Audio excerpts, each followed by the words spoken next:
तो मैं रिजाइन आपको देना चाहता हूँ।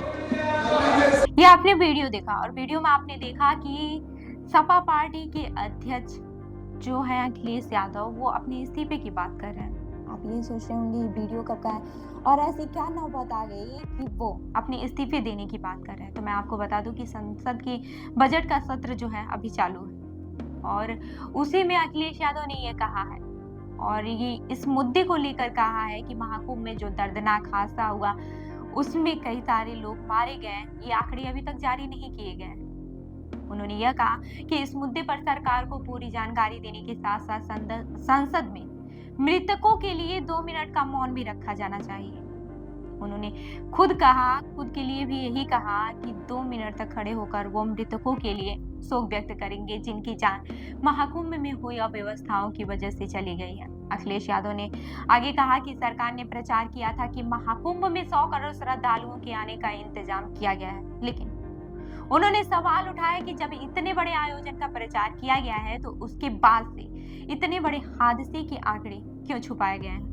अगर सरकार यह साबित कर दे कि 100 करोड़ लोगों के लिए कोई व्यवस्था नहीं की गई तो भी वे इस्तीफा देने के लिए तैयार है। वहीं अखिलेश ने अभी कहा कि आंकड़े देने से पहले सरकार को महाकुंभ में मारे गए लोगों के आंकड़े भी जारी करने चाहिए। हालांकि महाकुंभ का आयोजन कोई पहली बार नहीं हो रहा है, यह सदियों से होता है, लेकिन इस बार यह आयोजन बहुत ही अव्यवस्थित और दुर्घटनाओं से भरा हुआ रहा। सपा अध्यक्ष ने कहा कि सभी को पता है कि महाकुंभ का आयोजन बड़े ही धूमधाम से किया गया था और सरकार इसे बहुत ही प्रचारित किया था, लेकिन जब हादसा हुआ तो सरकार ने शोक व्यक्त करने में भी बहुत देर कर दी। अखिलेश यादव ने यह बताया कि जब प्रधानमंत्री और राष्ट्रपति ने शोक व्यक्त किया तो इसके 17 घंटे बाद उत्तर प्रदेश के मुख्यमंत्री ने शोक व्यक्त किया। वहीं अखिलेश यादव ने सरकार से कई सारे मांगे भी किए। उन्होंने कहा कि सरकार को महाकुंभ में हुई त्रासदी के आंकड़े संसद में पेश करने चाहिए। इसके साथ ही उन्होंने यह भी कहा कि एक सर्वदलीय बैठक बुलानी चाहिए ताकि इस हादसे से जुड़े सभी पहलुओं पर चर्चा हो सके। महाकुंभ में आपदा प्रबंधन खोया पाया केंद्र की जिम्मेदारी सेना को दी जाए और मृतकों के इलाज, भोजन, पानी की व्यवस्था का आंकड़ा भी संसद में पेश किया जाना चाहिए। वहीं मैं आपको बता दूं कि अखिलेश यादव यहीं पर नहीं रुके। उन्होंने सरकार से यह भी सवाल किया कि 40 लाख करोड़ रुपए के MOU की बात की गई, वे जमीन पर कितने सफल हुए हैं। उन्होंने इन्वेस्टमेंट मीट में बड़े बड़े वादे किए थे, लेकिन अब सरकार क्या बता रही है? क्या MOU का कहीं कोई असर दिखा है? अखिलेश ने यह भी जोर दिया है कि अब जो खबरें आ रही हैं वो ये हैं कि सिर्फ इंजन ही नहीं टकरा रहे हैं, डिब्बे भी टकराने लगे हैं।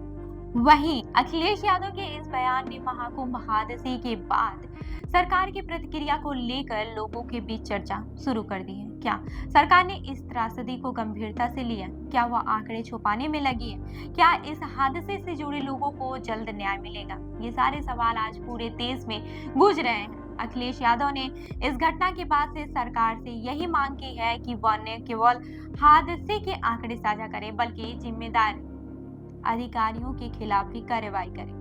वहीं इस तरह से अखिलेश यादव ने महाकुंभ हादसे पर सरकार की जवाबदेही तय करने के लिए संसद में आवाज उठाई और जनता के सामने कई अहम सवाल रखे हैं जिनका जवाब सरकार को देना होगा। आपको क्या लगता है कि अखिलेश यादव इस्तीफा देंगे अगर सरकार ये डेटा दे देती है जो वो मांग किए हैं, या फिर सरकार से जो वो डेटा मांग किए हैं, जैसे कि मैंने आपको पहले बताया था कि उन्होंने सरकार से ये कहा है कि वो जो वहाँ पे मृतक लोग हैं, उनके आंकड़े जारी करें, संसद में पेश करें। तो क्या आपको लगता है कि सरकार ये आंकड़े संसद में पेश करेगी? हमें कमेंट करके ज़रूर बताइएगा और ऐसी ही अन्य खबरों के लिए जुड़े रहिए हमारे साथ। देखते रहिए जनदर्पण न्यूज़। धन्यवाद।